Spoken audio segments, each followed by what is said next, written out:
आज आपको ले चलते हैं एक ऐसे घर में जो आपको जाना पहचाना सा लग सकता है। कहीं ये आपके आसपास के किसी घर की कहानी तो नहीं है? दरवाजे की घंटी से निकिता की नींद खुलती है। इतने सुबह कौन आया? अभी तो सिर्फ 5 बजे। हे भगवान, कहीं बिजली विभाग वाले तो नहीं आ गए? मैंने बिजली के तार को पीछे खंभे से जोड़ रखा है। अगर पकड़े गए ना तो कम से कम 80,000 1 लाख का फाइन बन जाएगा। क्या करे? अरे रुको रुको, अभी दरवाजा मत खोला, बैठ। प्रमोद हड़बड़ाते हुए पीछे बिजली के खंभे से जुड़े अपने घर के तार को हटाता है। फिर जाकर निकिता दरवाजा खोलती है। जी, आप कौन? मैं विष्णु। आप कौन? लगता है भाभी ने नई काम वाली रखी है। भाभी ने नई काम वाली रखी है? कौन सी भाभी? ये क्या बोल रहे हैं आप? ये मेरा घर है। मानना पड़ेगा, जानवी भाभी को भी, नौकरों को भी सर पर चढ़ा कर रखा है। इसके पहले कि ड्राइवर कह रहा था कि मेरा घर है, अब काम वाली कह रही है मेरा घर है। जानवी भाभी? भाभी ने इस लड़के को बुलाया है, पर क्यों? हमारे घर पर तो कोई ड्राइवर कभी था ही नहीं। जानवी भाभी आपकी? हाँ, ये उन्हीं का घर है। वैसे आप यहाँ? मैं उनके हस्बैंड का छोटा भाई। क्या? ये सुनते ही निकिता विष्णु के चेहरे पर दरवाजा बंद कर देती है। उसकी सांसें फूल रही थी, उसे कुछ समझ ही नहीं आ रहा था। प्रमोद! प्रमोद! अपने पति को आवाज देती हुए निकिता अपने कमरे में जाती है और वहीं फर्श पर बैठ जाती है। हे भगवान, क्या हो गया? तुम इस तरह घबराओगी तो नहीं पकड़ाते भी हम पकड़ी जाएंगे। दरवाजे पर बिजली विभाग वाले नहीं आए, बिजली गिराने वाले आए। हाँ, सही कह रही हो तुम। पूरा मोहल्ला बैठकर चोरी कर रहा है, तो अब उन्हें तो बिजली गिरानी पड़ेगी ना। हमें टेंशन लेने की जरूरत नहीं है, मैंने सारे सबूत मिटा दिए। बाहर भाभी के दूसरे पति के ससुराल से उनका देवर आया है। क्या क्या क्या बोल रही हो तू? वही जो तुमने सुना। दरवाजे पर विष्णु नाम का लड़का है, कह रहा है ये मेरा घर है, और भी कुछ कुछ कह रहा है। तुम ठीक तो हो? चलो मेरे साथ, देखता हूँ कौन है। प्रमोद निकिता का हाथ पकड़कर दरवाजे तक जाता है। निकिता जैसे ही दरवाजा खोलती है, वहाँ कोई नहीं था। ये लो, यहाँ तो कोई नहीं है। पर था, वो रहा, देखो फोन पर बात करता हुआ जा रहा है। अरे भाई रुको, सुनो। विष्णु नहीं रुकता और सीधा अपने पैरों की रफ्तार को और तेज करता हुआ फौरन सोसाइटी गेट से बाहर निकल जाता है। जरूर भाभी ने उसे फोन कर दिया होगा कि वो अपने मायके में है। ये तो बहुत गलत हुआ प्रमोद। तुम अभी इसके बारे में किसी से कहना मत प्लीज, नहीं तो बात गलत डायरेक्शन में चली जाएगी। और भैया से तो बिल्कुल नहीं। चलो सोने चलते हैं। अब क्या नींद आएगी मुझे? झाड़ू पोछा कर लेती हूँ, तुम जाकर सो जाओ। सुबह के 8 बजे दूध वाला आता है।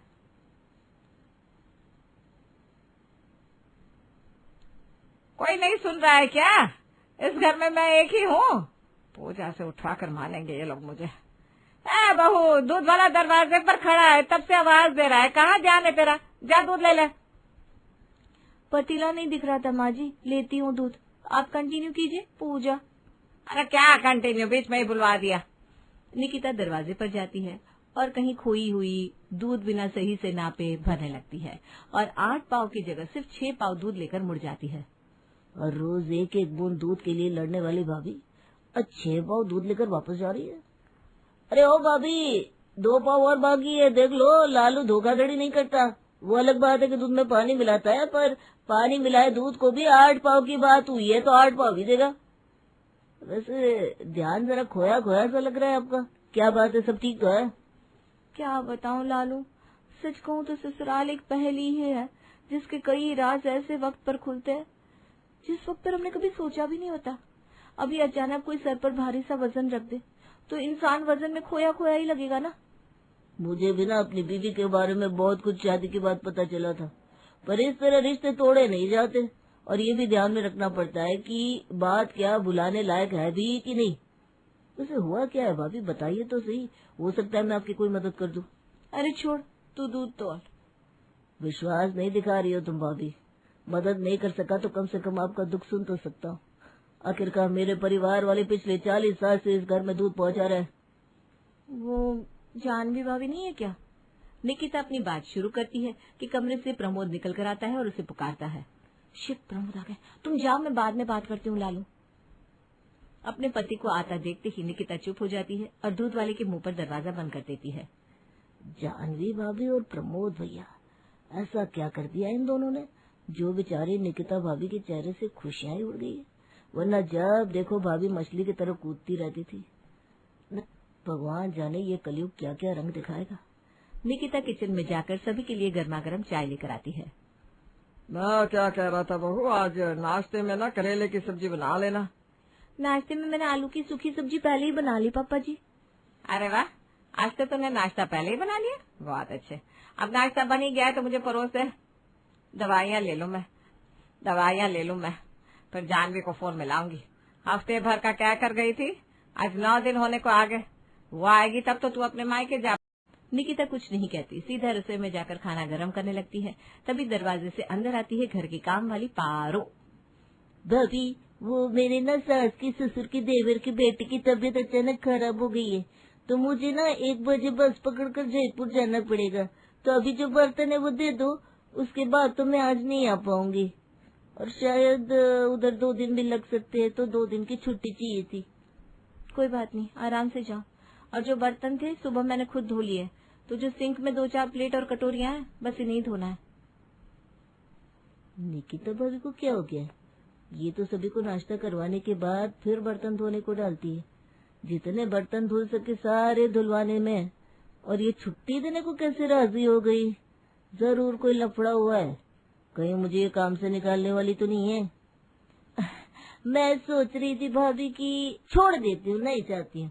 वैसे भी जानवी भाभी अपने घर गई है, सारा काम आप पर आ जाएगा।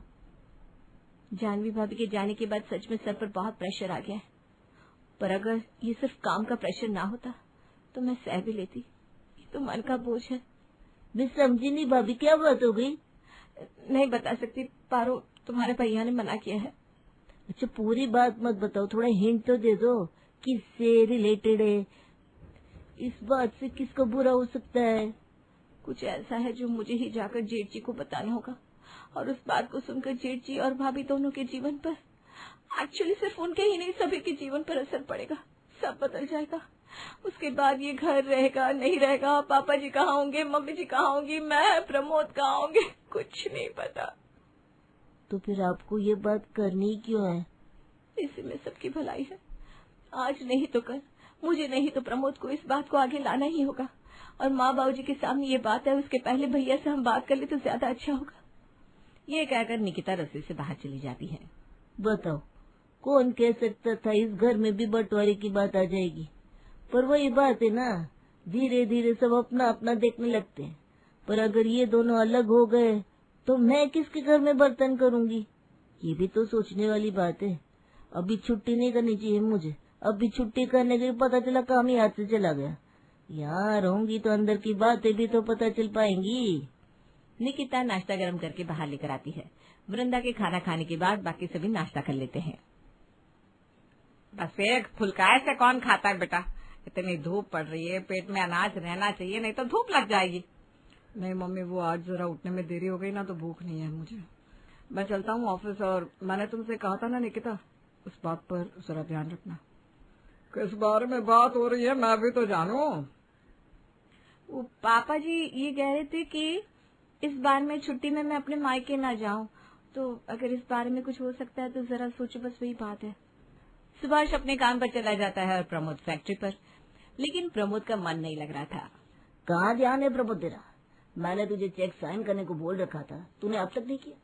अरे रॉ मटेरियल्स वालों का चेक क्लियर नहीं करेंगे तो वो दोबारा मटेरियल थोड़ी ना भेजेंगे। क्या कुछ कह रहा था क्या? क्या बात है, ठीक तो है ना तू? पूरी बात कह दी मैंने, तूने कुछ सुना ही नहीं। ईयरफोन्स पहने क्या? काश आंखों पर भी काला चश्मा पहना होता। नहीं पहने हैं ईयरफोन्स। आज सुबह ऐसा कुछ सुन लिया है जो मेरे मन को कश्मकश में फंसा रहा है। मुझे कुछ समझ में नहीं आ रहा भाई, मैं क्या करूं। आज सुबह मेरे घर में एक लड़का आया था, खुद को मेरी बड़ी भाभी का देवर बता रहा था। इसका मतलब है कि मेरी नॉलेज से परे मेरा एक और भाई भी है, और शायद उसे भी मेरे बारे में नहीं पता, पर मम्मी ने ऐसा क्यों किया? क्या? पर शायद इसमें गलती तुम्हारी मम्मी की नहीं है।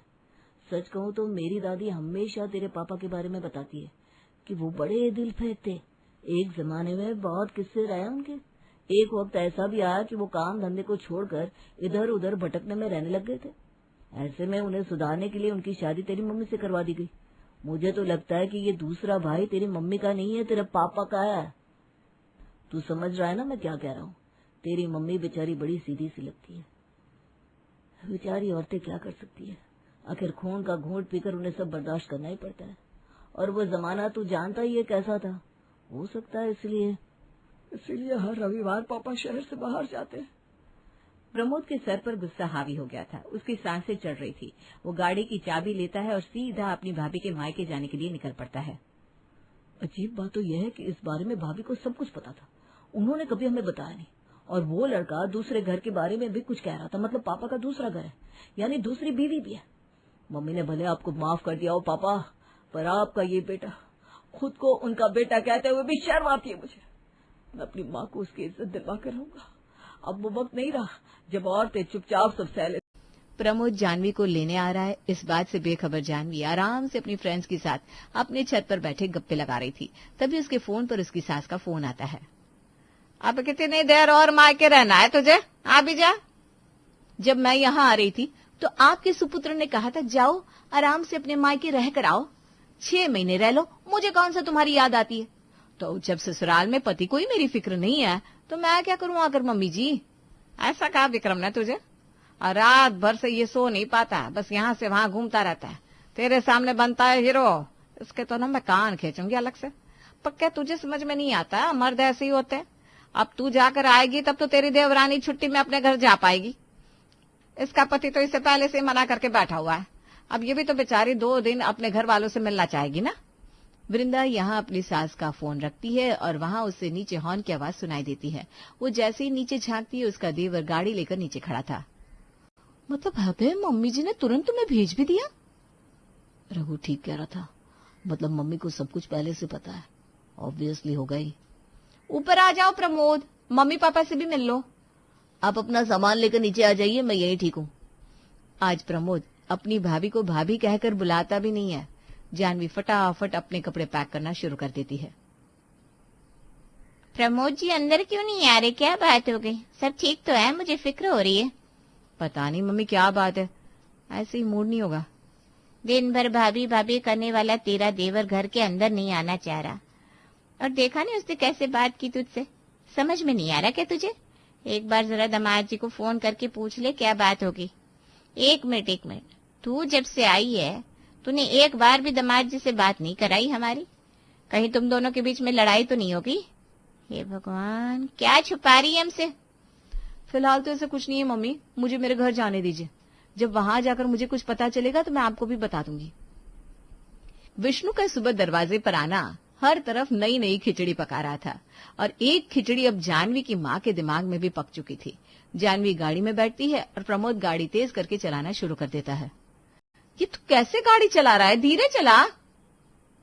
रास्ता किधर है? आपके दूसरे ससुराल का रास्ता किधर है? आपका देवर सुबह सुबह आपसे मिलने हमारे घर पहुंच गया था। आपको नहीं लगा कि एक बार आपको भी हमें इस बारे में बताना चाहिए? ये तो क्या बोल रहा है, किसका देवर किसी मिलने कहाँ पहुंच गया? मेरा देवर तो तू है। मतलब आप नहीं बताएंगे? मैं नहीं चाहता था कि ये बात इस तरह बाहर आए कि कोई आप पर उंगली करे। भाभी शायद आप किसी वादे के कारण मजबूर है, पर अब ये वादा आपको तोड़ना ही होगा। अरे मैंने कभी नहीं सोचा था विक्रम तू मेरे साथ ऐसा करेगा। पूरा परिवार एक हो बैठा है।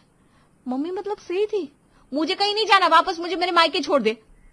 जानवी जैसे ही कहती है प्रमोद अपने पार्टनर रघु को फोन करके अपने घर आने के लिए कह देता है और सीधा अपने घर के लिए आगे बढ़ जाता है। खुद तो मुझे प्रमोद ने कहा था किसी से इस बारे में बताना मत, और तुमसे कह दिया। वो कहना तो नहीं चाह रहा था, पर जिस हिसाब से वो खोया खोया था उसके चेहरे पर टेंशन साफ झलक रही थी। उसे आंटी पर शक हो रहा था, पर मुझे पता है इसमें आंटी नहीं अंकल इन्वॉल्व है। हे भगवान, तुम भी नहीं समझ पा रहे हो रघु, इसमें गलती किसी की नहीं है, जानवी भाभी की है। मुझे तो भैया के लिए दुख हो रहा है, भाभी का अफेयर है। रसोई में काम कर रही पारो अपने कान खड़े कर लेती है और लगाती है लालू को फोन। अरे लालू, निकिता भाभी के घर में अब कभी भी दीवार खींच सकती है। उन्होंने प्रमोद भैया के बिजनेस पार्टनर को भी बुला लिया, जल्दी से आजा। दीवार खींच सकती है? अरे नहीं, देख लेना, निकिता भाभी अब डिवोर्स लेगी प्रमोद भैया से, क्योंकि कुछ ऐसा है जो प्रमोद भैया और जानवी भाभी निकिता भाभी से छुपा रहे हैं।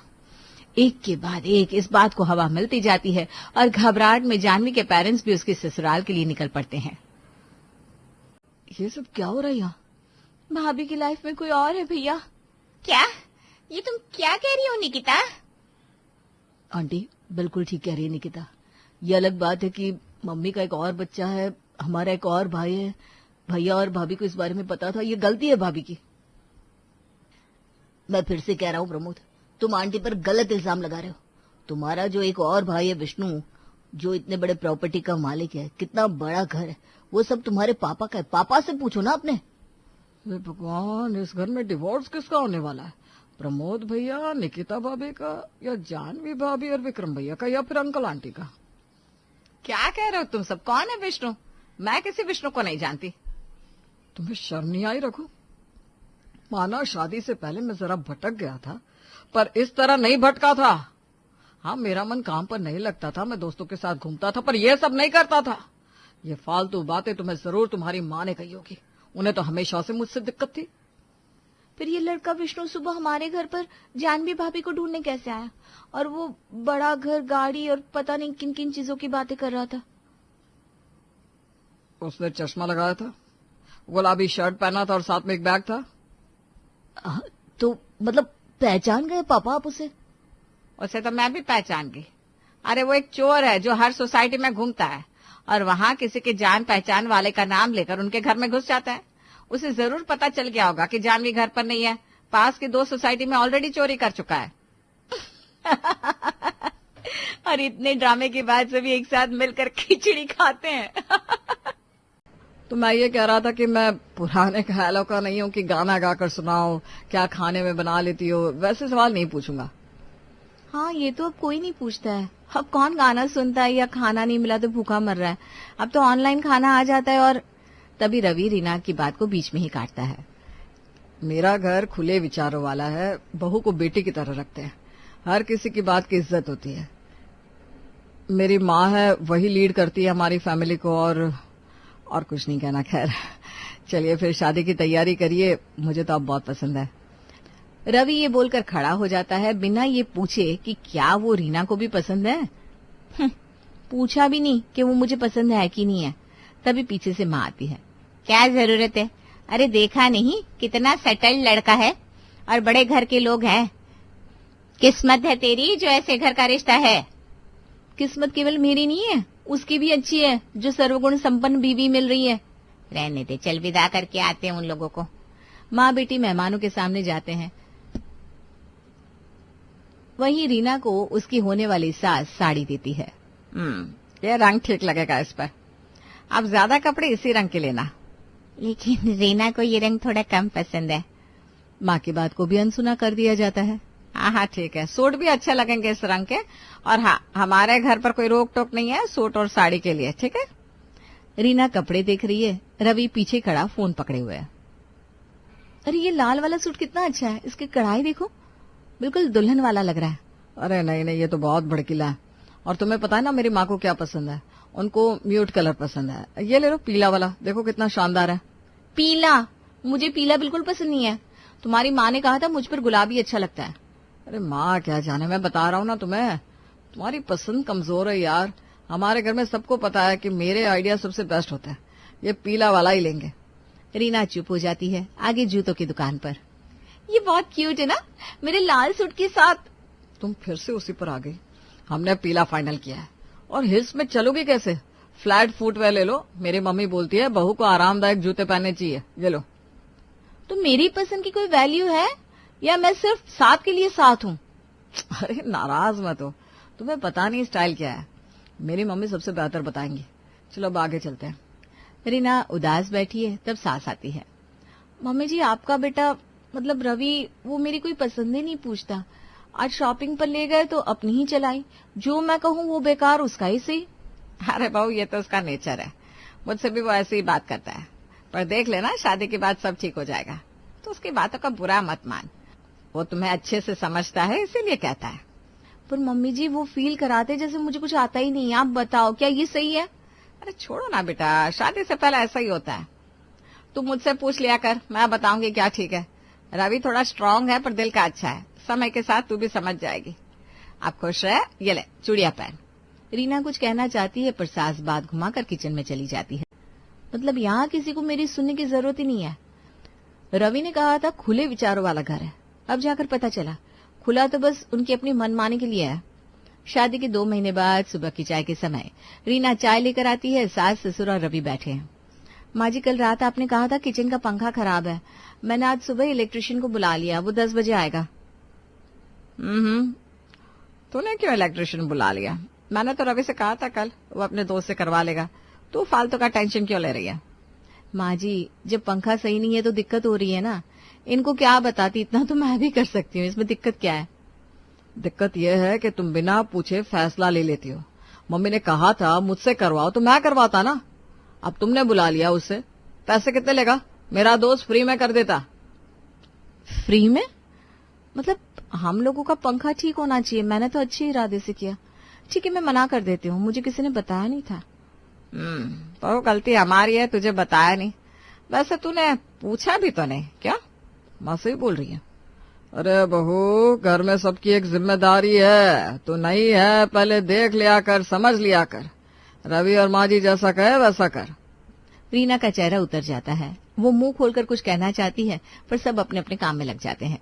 रीना बर्तन साफ कर रही है, आंखों में नमी थी। उसे लग रहा था कि इस घर में जैसे उसे घुटन हो रही है। उसकी राय, उसकी बात का कोई महत्व ही नहीं है। ये क्या है, मैं कोई नौकरानी हूँ? पंखा ठीक करवा दिया तो गलती, चाय थोड़ी कम मीठी कर दी तो गलती, कपड़े मैंने वो पहने जो रवि को अच्छे लगे फिर भी कोई क्या बताए, बहू का कोई अस्तित्व ही नहीं है इस घर में। तभी दरवाजे की घंटी बजती है। रीना जाती है खोलने। रीना बेटा कैसी हो? नई नई आई हो, कैसा लग रहा है ससुराल? अच्छा ही आंटी, सब ठीक है, बस वो थोड़ा खैर आइए ना आप। हाँ बेटा, वो क्या है ना, आवाजें हमारे घर तक आती है। सुना मैंने कैसे तेरी आवाज दबा दी जाती है। हम घर में यही बात कर रहे थे। तू मुझे अपनी माँ जैसा समझ, कोई भी बात हो तो बता दिया कर, ठीक है ना? वैसे बेटा यहाँ थोड़ा एडजस्ट तो करना ही पड़ेगा, मैं भी ऐसे ही घर की बहू रही हूँ। तो अपनी बात रखना, पर सबको अपना बनाने का तरीका सीखना पड़ता है। रीना की आंखें चमकती है कि कोई तो सुन रहा है। आंटी, पर जब कोई सुनता ही नहीं तो कैसे बताऊं? आज पंखा ठीक करवाया तो सबने डांट दिया, कल खाने में कुछ नया बनाया तो रवि ने कहा मम्मी जैसा नहीं बना, फिर क्या करूं मैं? बेटा समय लगता है, तू चुप मत बैठ, पर सीधे सीधे टकरा भी मत, समझदारी से अपनी बात रख। देख, रात को रवि से बात कर शांति से। रीना सिर हिलाती है, पर उसे पता ही आसान नहीं होगा। रात को रीना बिस्तर पर बैठी है, रवि लैपटॉप पर काम कर रहा है। रवि, एक बात कहूं? बोलो क्या है? मैं ना बहुत अकेला सा महसूस करती हूँ इस घर में। जो मैं कहूँ कोई सुनने को तैयार ही नहीं है। माँ जी हर बात में अपनी ही करती है, पापा जी तो बातचीत में शामिल ही नहीं होते, और तुम। मैं क्या, मैं तो हूं ना तुम्हारे लिए, पर तुम अनाड़ी हो। मम्मी सालों से घर चला रही है, उन्हें आता है, तुम थोड़ा सीख लो, सब ठीक हो जाएगा। तो क्या मेरी राय नहीं हो सकती कोई भी? मैं भी तो इस घर की हूँ, अब मुझे भी तो कुछ करने दो, कुछ बदलने दो। अरे यार, क्या बदलना है, घर ठीक तो चल रहा है। तुम बस खुश रहो, खाना बनाओ, टीवी देखो, फोन करो, इतना ही करना है, बाकी मम्मी देख लेगी। तो मैं गुड़िया हूँ, जैसे रख दो वैसे खड़ी रहूं। तुम ना बहुत नाटक करती हो, मुझे काम है, सो जाओ। वो बाहर चला जाता है। रीना फूट फूट कर रोने लगती है। अगली सुबह रीना अपनी माँ को फोन करती है। रीना बाथरूम में बंद होकर धीरे धीरे बात कर रही है। माँ कैसी हो तुम? मैं अच्छी हूँ बेटा, तू कैसी है, सब ठीक ठाक ना? नहीं माँ, ठीक नहीं है, यहाँ कोई मेरी बात सुनने को तैयार नहीं है। माँ जी हर बार टाल देती है, रवि को मेरी बातों में कोई दिलचस्पी नहीं है। मैंने कल किचन का पंखा करवाया तो डांट पड़ी। आज सुबह मैंने नाश्ते में कुछ नया बनाने की बात कही तो बोले जैसा पहले बनता है वैसे ही बनाओ। बेटा समझदारी से काम लो, तुम बहू हो, अभी तुम्हें ढलना पड़ेगा। मैं भी अपनी सास के यहाँ एडजस्ट करती थी, धीरे धीरे सब ठीक हो जाता है। माँ तुम भी बहू है तो गुलाम है क्या? बहू की कोई इज्जत नहीं होती? मैं भी कोई पढ़ी लिखी हूँ, सोच रखती हूँ, पर यहाँ तो बस माँ जी की चलेगी, रवि की चलेगी, मेरी बिल्कुल नहीं। बेटा शांत रहे पहले, हाँ बोलो, पर सीधे सीधे मुंह पर नहीं, प्यार से। जब मीठा बोलोगी तो सब सुनेंगे। अभी तुम नहीं हो, तुम्हें सीखना है। माँ मैंने शादी से पहले ही बोला था ना कि मेरे टाइप के लोग नहीं है ये। रीना ऐसे मत बोलो, ये सब ठीक हो जाता है, थोड़ा बर्दाश्त करो, मैंने भी किया, मेरी माँ ने भी किया, ये सब चलता है। वो फोन काट देती है और टाइल्स पर से टिकाकर बैठ जाती है। लिविंग रूम में सारे रिश्तेदार आए हुए हैं, चचेरी बहन, मौसी, चाची, सब। बहू रसोई में ढेर सारा सामान है, सबको चाय पिला दो, पानी लिया, नाश्ता लगाओ। रवि सुनो ना जरा, मेरी मदद करो ना वो ऊपर से चाय का कप उतारने में। लेकिन तभी सास बोल पड़ती है, अरे बहू मेहमानों के सामने पति से क्या काम ले रही है? आजकल की लड़कियों को कुछ नहीं आता। मैं तो तेरी उम्र में पूरे घर का काम अकेले करती। माँ जी मैंने मदद मांगी है, गुलामी नहीं। मैं इतने लोगों का काम कैसे करूंगी अकेले? सबको एक साथ चाहिए, चाय भी, पानी भी, नाश्ता भी। हाँ हाँ ठीक है रीना, काम वाली भी तो है ना, उससे बोल देती। अरे लेकिन उसकी हाइट। मैं एक कुर्सी पे खड़ी होकर निकाल देगी भाभी। हाँ कमला बिल्कुल सही बोल रही है, कुर्सी क्यों है किचन में ऊपर का सामान उतारने के लिए? काम वाली से ही कुछ सीख लो रीना। हाय रे, रीना के पैर के नीचे से जमीन खिसक जाती है। काम वाली की सुन ली लेकिन रीना की नहीं। यानी क्या ससुराल में काम वाली से भी कम वैल्यू है रीना की? यानी मैं यहाँ सिर्फ काम के लिए हूँ। सब एक दूसरे को देखते हैं। चाची मुंह बनाती है, माँ जी कहती है, बड़ी बोलती है, देखो जरा, नहीं नहीं आई है और सबको सिखा रही है। ए रवि, तुझे अपनी बहू को समझा। रवि आता है, रीना की बाजू पकड़कर कमरे में ले जाता है। क्या कर रही हो तुम? हाँ, मेहमानों के सामने मुझे शर्मिंदा कर रही हो? तुम्हें पता है मेरे घर में कोई इस तरह बात नहीं करता। तुम कहाँ की पढ़ी लिखी आ गई? मैं इंसान हूँ रवि, मुझे भी सुनो। पूरा दिन भागती दौड़ती रहती हूँ। सुबह उठी, चाय बनाई, खाना बनाया, झाड़ू पोछा, बर्तन, फिर मेहमान आ गए। कब मुझे रुकना है? कब मेरी बात करनी है? तुम सबने मुझे दबा कर रखा है। अच्छा, तो तुम अकेली सबसे ज्यादा परेशान हो। जाओ किसी और घर में रहने चली जाओ, मैं क्या करूं? मेरी मम्मी सालों से ऐसे ही चला रही है। रवि ये बोलकर चला जाता है। रीना सोचती है तो मुझे भी वैसे ही चलना होगा, अपनी औकात भूलकर। यही तो सवाल मेरे मन में है, क्या बहू बनने का मतलब अपनी हर बात मार देना है? रीना खिड़की से बाहर देखती है, उसके मन में अलग अलग ख्याल आ रहे थे। ये क्या जीवन है मेरा? जिस घर में शादी के पहले कहते थे हम खुले विचारों के हैं, बहू को बेटी की तरह रखेंगे, आज वही घर बोल रहा है चुप रह, जो कहे वो कर। सब कुछ तो वैसा ही निकला जैसा डर था। बहू सिर्फ बहू है, इंसान नहीं। कोई उसकी सोच को महत्व नहीं देता, न ससुराल वाले न मायके वाले। हर कोई यही कहता है, समझ से रहो, सीख लो, बर्दाश्त करो। वो खिड़की से सट कर बैठ जाती है। पर अगर मैं चुप रही तो मेरी पहचान क्या रह गई? रीना नहीं, सिर्फ बहू का टैग। उनके मन की करने वाली, उनके कहे पर नाचने वाली। क्या बहू की बात का कोई वैल्यू नहीं होती? क्या मुझे भी अपनी माँ की तरह सारी जिंदगी सबकी सुननी है और अपनी कहीं दबा देनी है? वो आईने में अपना चेहरा देखती है, उसकी आंखें सूजी हुई है, चेहरा उतरा हुआ है। नहीं रीना, तू रुक मत।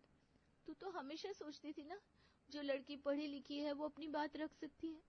तब मैं डरूंगी नहीं, जो सही है वही कहूंगी। अगर मुझे इस घर में जगह नहीं मिलती तो खुद मैं अपनी जगह बनाऊंगी, क्योंकि रीना सिर्फ बहू नहीं, एक इंसान है, एक सोच है, और उस सोच को कुचलने नहीं दूंगी। वो बाहर निकलती है, लेकिन इस बार रीना का रूप बदला हुआ था। अब रीना की आवाज थोड़ी मजबूत थी। सुबह का नाश्ता खत्म हुआ, रीना चूल्हे पर से दूध उतार रही थी। राधा, ये सारे बर्तन हटा ले और धो डाल अच्छे से, जल्दी कर, मुझे बाजार जाना है। अरे नहीं रीना, राधा से बर्तन मत धुलवा, ये सही से नहीं धोती। पिछली बार जब मैंने इसे धुलवाया तो बर्तनों में चिकनाई रह गई थी, तो खुद ही धो ले, देख कैसे चमकता है। माँ जी, मैंने अभी 4 लोगों के लिए नाश्ता बनाया, पराठे तले, सब्जी बनाई, दूध गर्म किया। अब मैं भी तो थक चुकी हूँ। बर्तन राधा धो लेगी, मैं अब और नहीं कर सकती। रीना तू क्यों बहाने बना रही है? मैंने बताया ना ये ठीक से नहीं धोती। तू 2 मिनट में कर लेगी, क्या हो जाता है? मैंने तो कभी किसी से नहीं धुलवाया। अच्छा, तो अगर राधा नहीं धोएगी तो आप ही धो लीजिए, आपको ज्यादा आता है ना, आप ही तो 4 मिनट में कर लेंगी, क्या हो जाएगा? मैं तो बताकर ही थक गई, अब थकान से ना हाथ कांप रहे मेरे। सारा खानदान हैरान। ससुर चम्मच रखते हैं, रवि चाय की चुस्की बीच में रोकता है। रीना ये क्या बोल रही हो? माँ से ऐसे कैसे बोल सकती हो? वो तुम्हारे भले के लिए कह रही है। रवि, मैंने अभी अभी कहा ना मैं थकी हुई हूँ, तुमको सुनाई नहीं देता क्या?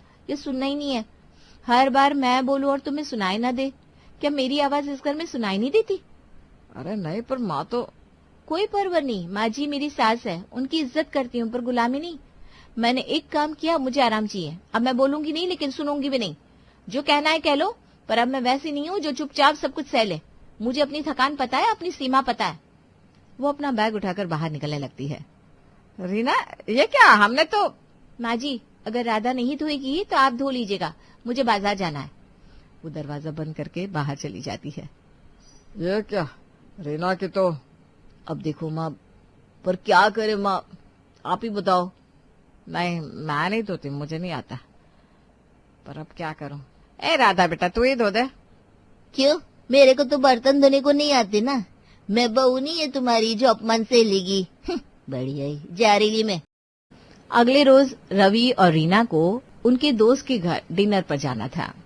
अरे रवि बैठ जा, मैं अभी प्लेट्स लगाता हूँ। नेहा किचन में कुछ आखिरी काम कर रही है। रवि हैरान है क्योंकि संजय खुद बढ़ चढ़कर मदद कर रहा है। अरे संजय, तू क्यों कर रहा है? नेहा है ना, मर्द तो सोफे पर अच्छे लगते हैं। अरे यार, नेहा ने पूरा खाना बनाया, मैं तो बस टेबल लगा रहा हूँ। आधी रात हो गई होती है अगर मैं ना करता तो। हम दोनों मिलकर करते हैं सब। नेहा किचन से बाहर आती है। संजय पानी का ग्लास लेकर उसे देता है। Thanks sugar. रवि, तुम लोग जूस लोगी? शुगर? यार क्या बात है, ज्यादा नहीं हो रहा? तुम्हारी माँ कुछ बोलती नहीं है? ऐसा क्या कर दिया नेहा ने? हाँ भाई, नेहा ने मेरा पूरा फाइनेंस संभाल रखा है, सैलरी से लेकर इन्वेस्टमेंट तक। मुझे भी पता भी नहीं है कि कितना कहाँ है, वही जानती है सब। रीना ये सुनकर बिना सोचे बोल पड़ती है। अच्छा, तुम्हें पता है रवि की सैलरी भी? मुझे तो वो बताते भी नहीं है, न कितनी आती है न कहाँ जाती है। मैं तो बस खर्च के लिए पैसे मांगती रहती हूँ। वो कहना माँ जी को पसंद नहीं है। सन्नाटा। संजय और नेहा एक दूसरे को देखते हैं। क्या रवि, ये सच है? अरे वो मतलब मैंने सोचा नहीं था। रवि, शादी में सबसे जरूरी पार्टनरशिप है। हम दोनों एक टीम है। अगर मैं घर संभालती हूँ तो मुझे भी तो पता होना चाहिए कि क्या संभालना है। रवि रीना को देखता है। उसे पहली बार एहसास होता है कि उसने कितना गलत किया। रवि की आंखों में शर्म है, लेकिन पहली बार उसे समझ में आया कि उसे बदलना होगा। सुबह का समय है। रीना ने काम वाली राधा को कल के बर्तन धोने को कहा था। मैडम अब कितनी बार बोलेगी? जब बड़ी मैडम कहेगी तब करेगी, अब तो नहीं है, क्या जाने कैसे करने का। रीना चुप रह जाती है। रवि पास खड़ा ये सुनता है तो उसका चेहरा गुस्से से लाल हो जाता है। तभी सब्जी वाला आता है। रीना सब्जी चुन रही है। अरे बहू, जो माँ जी कहेगी मैं वही सब्जी दूंगा। तुम्हारे बोलने से घर में खाना नहीं बनता है। और हाँ, हाथ मत लगाना सब्जियों को। भाई मैं भी तो खरीद रही हूँ ना, पैसे भी दूंगी, तो छू क्यों नहीं सकती? अरे बहू, नहीं हो ससुराल में सीखो अभी। यहाँ तुम्हारी चलती नहीं है, माँ जी का चलता है। रवि अब तक सब देख रहा था, अब उसकी आंखों में आ गया। बस करो, अब और नहीं। वो रीना के पास आता है, उसका हाथ पकड़ता है। सामने खड़े सब्जी वाले और काम वाली से कहता है, सुनो, रीना इस घर की बहू है, मेरी पत्नी है। जो इसकी बात नहीं मानता वो इस घर में नहीं रहेगा। राधा, तू ये बर्तन यहीं अभी दो, और अगर दोबारा बेइज्जती की तो समझ लेना काम खत्म। और तू सब्जी वाले है, अब से जो रीना बोलेगी वही देना होगा। अगर मेरी पत्नी को कोई हल्के में लेगा तो मुझसे पंगा लेगा। राधा और सब्जी वाला डर से पीछे हट जाते हैं। रवि, ये क्या हो रहा है? क्यों चिल्ला रहे हो? माँ, आपसे भी बात करनी है। रीना ने कितनी बार कहा पर आपने कभी सुना ही नहीं। उसे कोई सीरियस नहीं लेता, क्योंकि आप भी नहीं लेती। आपकी वजह से राधा भी इसकी बेइज्जती करती है और सब्जी वाला भी। माँ, ये मेरी पत्नी है, नौकर नहीं। और अब से इस घर में रीना की हर बात का उतना ही सम्मान होगा जितना आपकी।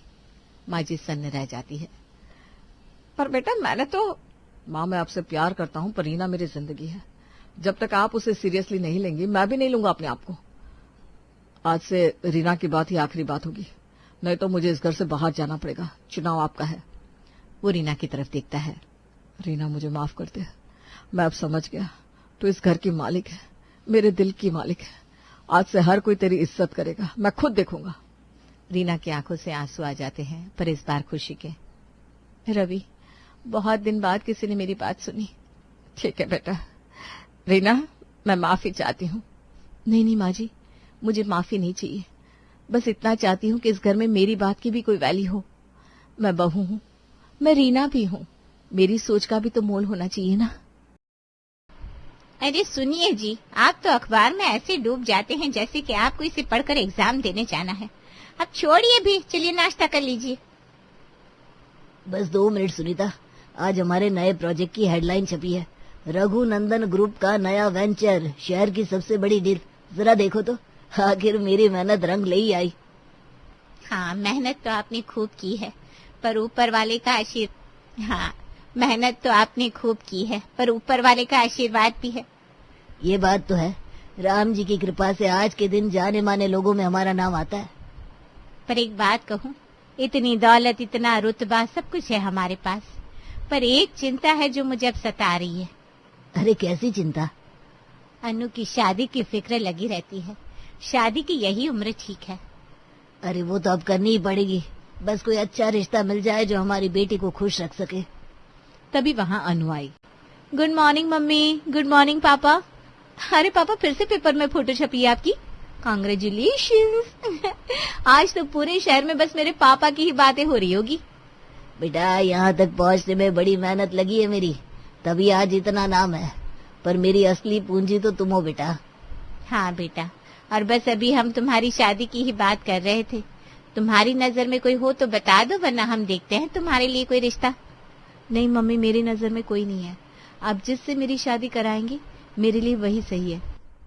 हाँ बेटा, हम तुम्हारे लिए सबसे अच्छा लड़का और परिवार ही ढूंढ कर देंगे। बात तो सही है। अरे कल शर्मा जी आए थे, बोले कि उनके जानने वालों का एक लड़का है, बहुत सिंपल और बहुत संस्कारी परिवार से। इतने बड़े लोग तो नहीं है, पर इज्जतदार घर है। मुझे तो ठीक लगा रिश्ता। तुम्हारा क्या ख्याल है? आपकी बातों से तो मुझे भी रिश्ता ठीक ठाक ही लग रहा है। आप शर्मा जी से कहलवा कर उन्हें बुला लीजिए ना हमारे घर चाय पर। हाँ, मैंने कह दिया है कि कल लड़के वालों को हमारे घर बुला ले। कल सुबह ही वो लोग चाय नाश्ते पर आ रहे हैं मिलने। पापा, इतना जल्दी? बेटा, रिश्ते वक्त देखकर नहीं आते, ये तो संजोग की बात है। बाकी जो किस्मत में होगा वही होगा। ठीक है पापा, जैसी आपकी मर्जी। इसी तरह से सबने नाश्ता किया और अपने काम में लग गए। अगले दिन वे लोग रघुनंदन जी के घर आ गए। आइए आइए शंकर जी, आइए आइए, बहुत खुशी हुई आप हमारे घर पधारे। नमस्ते रघुनंदन जी। हमें तो यकीन ही नहीं हुआ कि इतने बड़े आदमी ने अपनी बेटी के लिए हमारे प्रेम को चुना है। अरे भाई, रिश्ते में बड़ा या छोटा कुछ नहीं होता, बस मन बड़ा होना चाहिए। सभी हॉल में लगे सोफे पर बैठ गए। तभी सुनीता ने कहा, चलिए आप लोग पहले कुछ खा लीजिए, नाश्ते का टाइम हो गया है। आप लोगों को भूख लगी होगी। अरे बहन जी, इतनी तकलीफ करने की क्या जरूरत थी, बस चाय पिला दीजिए। अरे इसमें तकलीफ कैसी, मुझे तो खिलाना पिलाना बहुत अच्छा लगता है। और फिर आप यहाँ पहली बार आए हैं, नाश्ता करके जाना ही पड़ेगा। चलिए, नाश्ता करते करते बातें भी हो जाएगी। सुनीता ने कहा और सभी नाश्ते के टेबल पर आ गए। उसने सबके लिए नाश्ता लगाया। अब सब नाश्ता करते हुए बातें करने लगे। तो शंकर जी, आजकल काम धंधा कैसा चल रहा है आपका? जी ईश्वर की दया से सब बढ़िया है। घर ठीक से चल जाए वही बहुत है हमारे लिए। यही तो असली सुख है भाई, संतोष से जीना। पैसा तो कभी पूरा नहीं होता, पर घर में शांति हो वही सबसे बड़ा धन है। प्रेम बेटा, आप भी कुछ लीजिए ना, ये समोसे हमारे घर के बने हैं। जी आंटी, बहुत स्वादिष्ट है। असल में हमारा बेटा थोड़ा शर्मीला है, ज्यादा बोलता नहीं, लेकिन दिल का बहुत साफ है। अरे जो ज्यादा बोलते नहीं वही असल में अच्छे श्रोता होते हैं। और हमारी अनु तो सीधी सच्ची और बहुत गुणी है। हाँ, पढ़ाई में अव्वल और अपने काम में एकदम परफेक्ट। हमारे ऑफिस की डिजाइनिंग प्रोजेक्ट्स में भी हेल्प करती है अनु। अरे वाह, पढ़ी लिखी है और घरेलू भी। हमारी तो किस्मत खुल गई बहन जी। जी हाँ, आपकी बेटी अगर हमारे घर आएगी तो वो हमारा सौभाग्य होगा। हमें दहेज वहेज कुछ नहीं चाहिए, बस आपकी बेटी का हाथ चाहिए। आज के जमाने में ऐसी सोच बहुत कम लोगों में होती है। आपकी बात सुनकर मन को सुकून मिला। सच कहूँ तो हमें भी यही चाहिए था, एक ऐसा घर जहाँ हमारी बेटी को सम्मान मिले, ना कि दहेज से उसका मोल तोला जाए। अरे बहन जी, हम भला ऐसा सोच भी नहीं सकते। हमारी तो बस यही तमन्ना है कि अनु हमारे घर की रौनक बन जाए। इतनी बातें चल ही रही थी कि सुनीता जी ने आवाज लगाई, अनु बेटा, जरा इधर तो आना। ये रही हमारी अनु, घर की शान और हमारी जान। अरे वाह, कितनी प्यारी है और कितनी सादगी है इसमें। इतने बड़े घर की बेटी होकर भी गहने बिल्कुल नहीं पहने इसे। नमस्ते अंकल। नमस्ते आंटी। खुश रहो बेटा। तो प्रेम और अनु को थोड़ी देर बात करने दिया जाए, आखिर फैसला तो इन्हीं को लेना है। सुनीता और रघुनंदन जी के कहने पर अनु और प्रेम छत पर चले गए। थोड़ी देर चुप रहने के बाद अनु ने कहा, आपकी जॉब कैसी चल रही है? मेरा मतलब है, मन तो लग जाता होगा। जॉब तो ठीक ही है, बस कभी कभी बहुत बोर हो जाता हूँ। बस नंबरों के बीच जिंदगी कट रही है। अच्छा है, फिर तो मेरी बातें सुनकर आपकी बोरिंग लाइफ में थोड़ा रंग आ जाएगा। फिर तो मैं आपको रोज सुनने को तैयार हूँ। लेकिन मैं एक बात अपने बारे में साफ कर देती हूँ, मैं दिखावे में यकीन नहीं रखती, सीधी सादी हूँ। झूठ और नाटक मुझे बिल्कुल पसंद नहीं है। हाँ, तो मैं भी बिल्कुल आपके जैसा ही हूँ। तो फिर ठीक है, मुझे लगता है हम अच्छे से शादी निभा लेंगे। मुझे भी यही लगता है। चलो अब नीचे चलकर सबको अपना फैसला बता देते हैं। जी चलिए। इस तरह दोनों नीचे सबके पास आ गए। तो बेटा, कैसी लगी हमारी अनु? बहुत अच्छी है आंटी, मुझे कोई शिकायत नहीं है। और अनु बेटा, तेरी क्या राय है?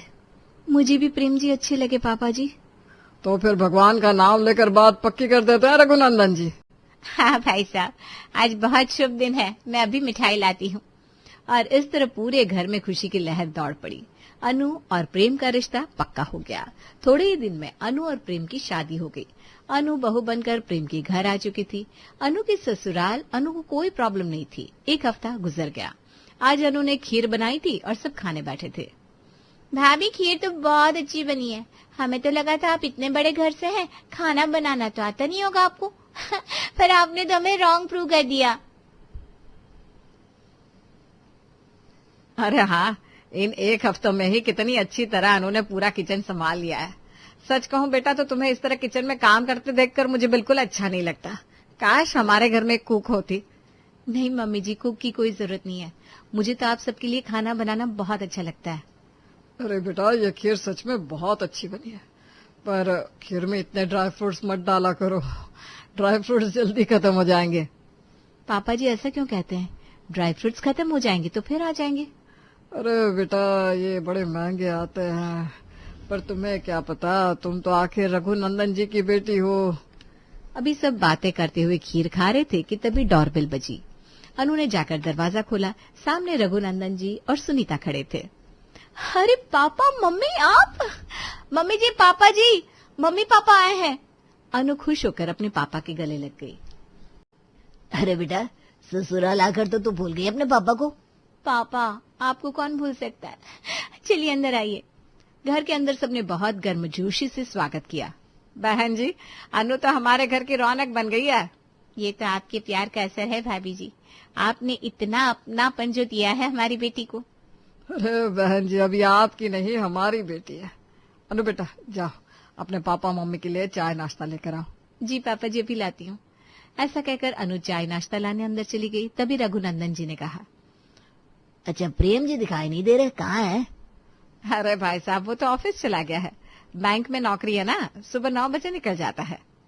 अब देखिए, आपके दामाद की तो यही दिक्कत है। ऑटो से जाता है रोज, सुबह 9 बजे जाता है, रात को 9-10 तक आता है। अनु बेचारी दिन भर उसका इंतजार करती रह जाती है। बैंक बहुत दूर है क्या?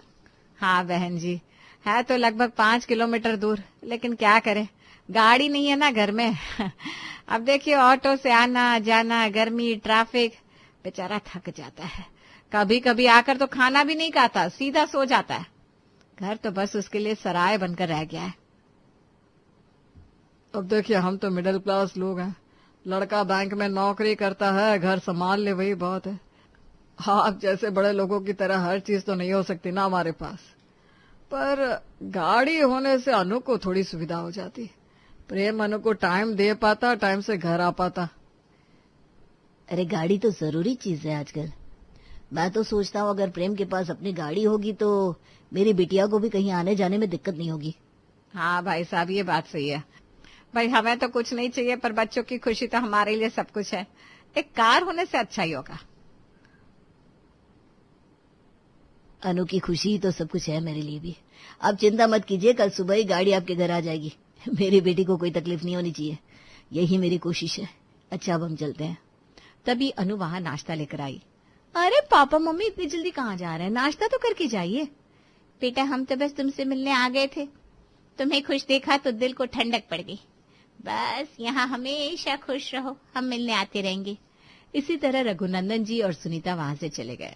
अगले दिन अनु के ससुराल के सामने एक चमचमाती नई कार खड़ी थी। ऑफिस के लिए निकलते हुए जैसे ही प्रेम ने कार देखी तो उसने शंकरलाल से पूछा, अरे पापा, ये कार किसकी है और हमारे दरवाजे पर क्या कर रही है?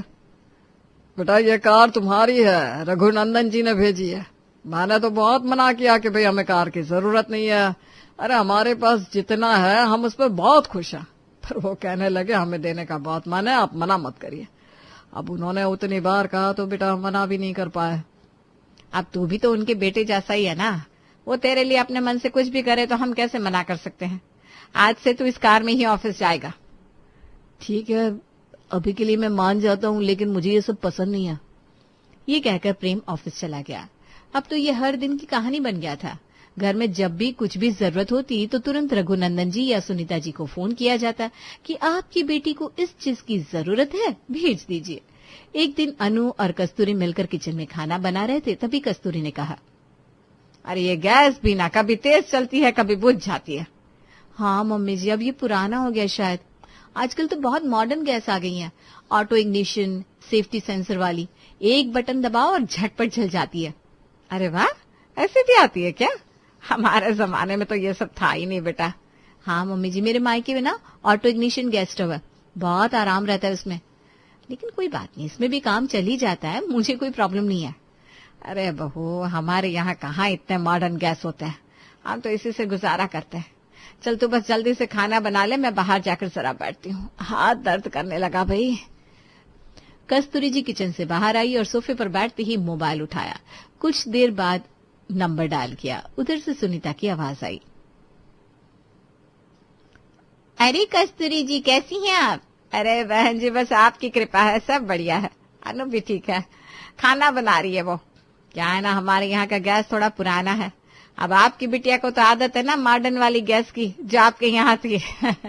हमारे यहाँ तो ऐसी कोई सुविधा नहीं है, तो बस इसी में काम चला रही है। अरे कोई बात नहीं कस्तूरी जी, मैं आज ही एक नया गैस भिजवा देती हूँ, बेटी को कोई तकलीफ नहीं होनी चाहिए। अरे बहन जी, ये तो आपकी बेटी का ही घर है, आप जो देना चाहे आपका हक है, हम मना थोड़ी ना करेंगे। अगर भेजना ही है तो 2 भेज दीजिएगा, एक अनु के लिए और एक रख लेंगे हम अपनी नेहा बेटी की शादी के लिए। आखिर वो भी तो आपकी बेटी जैसी है। हाँ हाँ, क्यों नहीं, भेज देती हूँ 2 ही सही। बेटी के घर की चीज है तो दिल से भेज रही हूँ। जी बहन जी, थैंक यू, आपका ना बहुत बड़ा दिल है। अच्छा, मैं जाती हूँ, अनु का थोड़ा हाथ बटा दूं रसोई में। अच्छा ठीक है, शाम तक आपके यहाँ मॉडर्न गैस स्टोव पहुँच जाएगा। फिर क्या था, शाम को रघुनंदन जी का स्टाफ आया और 2 modern auto ignition gas stove दे गया, जिसे देखकर कस्तूरी बड़ी खुश थी। हाँ, अनु को ये बात थोड़ी खटक रही थी। अगले दिन सुबह सभी नाश्ते के टेबल पर बैठे नाश्ता कर रहे थे। नेहा बेटा, फोन छोड़ दे, नाश्ता कर ले, नाश्ता ठंडा हो जाएगा।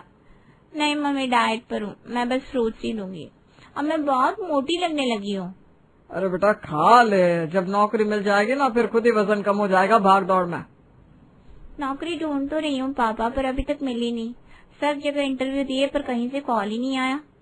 अरे नेहा दीदी, चिंता मत करो, जल्दी ही मिल जाएगी। आप पढ़ी लिखी हो और कॉन्फिडेंट भी, अपने ऊपर भरोसा रखो। अरे भाई, नौकरी की क्या टेंशन है, हमारे समधी जी है ना रघुनंदन जी, शहर के इतने बड़े बिजनेसमैन है, उनकी सिफारिश लग जाए तो बात ही बन जाए। हाँ भाई, अगर नेहा को किसी अच्छी जगह नौकरी मिल जाएगी ना तो फिर उसकी शादी भी किसी अच्छे घराने में कर देंगे। मम्मी अब ये सब बाद में कीजिए, पहले नौकरी तो मिल जाए। पापा जी, मम्मी जी, देखिए पापा वैसे भी बहुत बिजी रहते हैं, पता नहीं टाइम मिलेगा भी या नहीं उन्हें, और हर बात पर उन्हें क्या परेशान करना। अरे अनु बेटा, समधी जी तो अपने ही है, और अपनों के लिए थोड़ा बहुत तो किया ही जा सकता है। मैं कहूँगा तो वे जरूर कर देंगे। अनु ने अब कुछ नहीं कहा, पर उसे ये बात अच्छी नहीं लग रही थी। शंकरलाल ने नाश्ते के बाद रघुनंदन जी को फोन किया। अरे शंकर जी, कहिए सब ठीक तो है ना? अनु और प्रेम खुश तो है? अरे सब बिल्कुल बढ़िया है समधी जी, आपकी बेटी तो हमारे घर की शान बन गई है। बस एक छोटी सी बात थी। कहिए ना, कैसी बात? वो क्या है ना, हमारी बेटी नेहा बहुत मेहनती है, पढ़ी लिखी भी है, लेकिन आजकल जॉब का बड़ा टफ टाइम चल रहा है। मैंने सोचा अगर आप चाहें तो किसी जगह अपने सोर्स से उसकी मदद करवा दीजिए, कोई बैंक या ऑफिस की जॉब ही सही। देखिए शंकरलाल जी, मेरे हिसाब से नेहा को खुद की मेहनत अपनी पहचान बनानी चाहिए। ना कि किसी के सोच से। देखिए, आप नेहा की नौकरी नहीं लगवाना चाहते तो अलग बात है। हमने तो कभी आपको पराया नहीं समझा, इसीलिए कह दिया। कभी अपने लिए कुछ मांगा ही नहीं। आपने अपनी बेटी को जो दिया सो दिया। आज अपनी बेटी की नौकरी मांगी तो वो आपने मना कर दिया। कोई बात नहीं, अब क्या कर सकते हैं। अरे शंकर जी, आप तो बुरा मान गए। अब अनु हमारी बेटी है तो नेहा भी तो हमारी बेटी जैसी हुई। मैं कल ही एक कॉल कर देता हूँ, देखता हूँ कुछ अच्छा हो जाए। अरे नहीं नहीं नहीं, हम आप पर बोझ नहीं डालना चाहते, बस मन में आया तो कह दिया। अरे समझी जी, ये बोझ नहीं है, फर्ज है मेरा, आप चिंता मत करिए। ठीक है, अब आप इतना कह रहे हैं तो, लेकिन अच्छी जगह नौकरी लगवाइएगा नेहा की। आप बिल्कुल बेफिक्र हो जाइए। अच्छा, अब मैं फोन रखता हूँ। रघुनंदन जी का दिल साफ था। उन्होंने अगले ही दिन अपने जानकार से बात की और कुछ ही दिनों में नेहा को शहर के एक प्राइवेट बैंक में नौकरी मिल गई। आज नेहा बड़ी खुश थी। मम्मी पापा, मुझे जॉब मिल गई, बैंक में असिस्टेंट अकाउंटेंट की पोस्ट है। अरे वाह, देखो बहू, तुम्हारे पापा जी ने क्या कमाल कर दिया।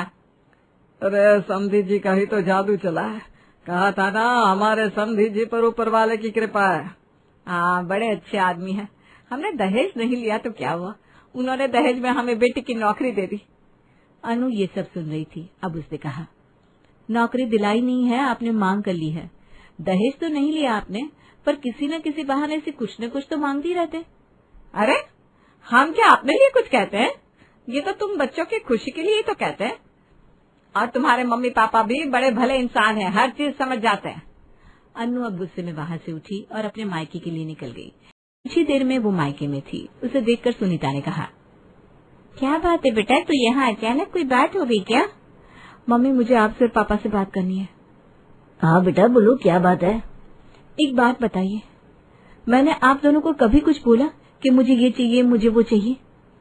नहीं बेटा, तुमने तो हमसे कभी कुछ नहीं कहा, पर बताओ तो आखिर बात क्या है? जब मैंने आपसे कुछ नहीं कहा, जब मुझे किसी बात से प्रॉब्लम नहीं है, तो फिर आप क्यों मेरे ससुराल वालों के कहने पर रोज कुछ न कुछ सामान भेजते रहते हैं? अरे बेटा, वो तो हम तेरी सुख सुविधा के लिए भेजते हैं, ताकि हमारी बेटी को किसी चीज की तकलीफ ना हो। पर मुझे किसी बात की तकलीफ ही नहीं है, और आप बार बार इनके कहने पर इनकी डिमांड पूरी करके इनके लालच को बढ़ावा दे रहे हैं। मुझे कुछ चाहिए होगा तो मैं खुद कहूंगी ना आपसे। हाँ बेटा, बात तो तेरी सही है, बस हमने सोचा हमारा जो कुछ है वो तेरा ही तो है, तो क्या फर्क पड़ता है अगर हम उनकी थोड़ी हेल्प कर दें। वो भी तुमसे कितना प्यार करते हैं। हाँ, बहुत प्यार करते हैं, पर इसका मतलब ये तो नहीं कि आप उनके प्यार का मोल चुकाएंगे। आज के बाद आपने अगर उनकी कोई भी डिमांड मानी ना, तो मैं आप दोनों से बात नहीं करूंगी। अच्छा बाबा, आज के बाद हम तुझसे पूछ कर ही कुछ करेंगे, ठीक है? बिल्कुल ठीक है। तो चल अब हमारे साथ बैठ और नाश्ता कर ले। नहीं मम्मी, फिर कभी। आज मैं बिना बताए आ गई हूँ, क्या करूँ, मुझसे बर्दाश्त ही नहीं हो रहा था। फिर कभी आराम से आऊंगी। हाँ बेटा ठीक है, अभी तू जा, पर मिलते आते रहना। ठीक है पापा, बाय। और इस तरह अनु बिन मांगे दहेज पर रोक लगाकर अपने मायके से अपने ससुराल वापस आ गई।